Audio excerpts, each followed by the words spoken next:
I'm going to do my presentation on the 4 forces of flight on an aircraft. So I'm going to draw my aircraft.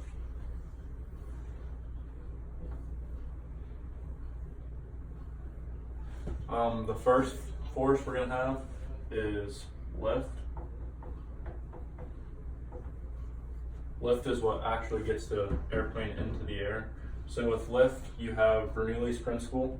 With Bernoulli's principle, you have the wing here.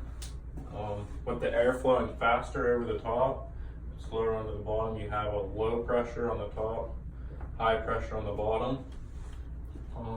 Along with this, you also have Newton's third law. For every action, you have an equal opposite reaction. So if the wind's blowing here and hitting the wing here, the wing's pushing the wind downwards, creating your lift.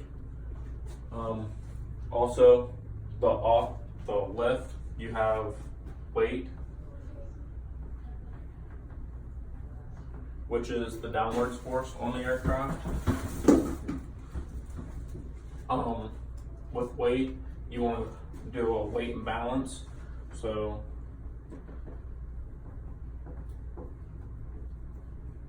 with weight and balance, you want to find the weight limitations of the aircraft.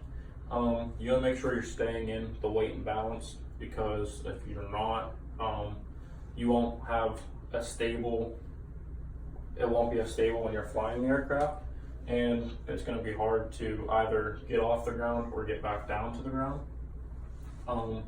With this, you also have CG limits. CG limits is the center of gravity. So if I were to have the airplane here and hold it by a string, it would show where the aircraft would balance.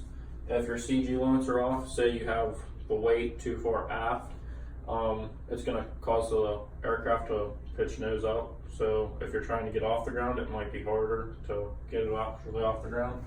Or say you have the weight too far forward, it's going to cause the nose to go down. So you might have trouble flaring when you're coming into land, causing you to go nose forward.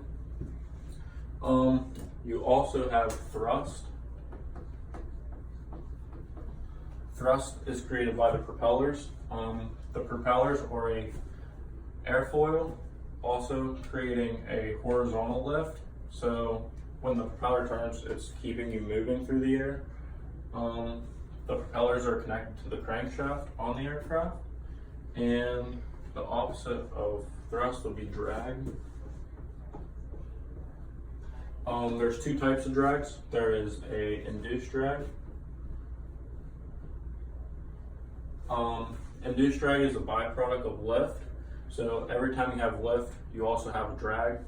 The other one is parasite drag.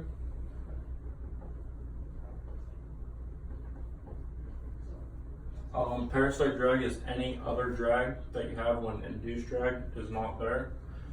Another thing when you're flying is you have straight and level flight. When you're flying straight and level, this means you are flying the same heading, the same altitude, same airspeeds. With this, straight and level, when straight and level is you're actually flying that, all of these forces are equal on the aircraft, which is causing you to fly straight and level, so you're not descending or going up or even slowing down or going too fast. So having the 4 forces equal in flight is always a good thing when you're flying.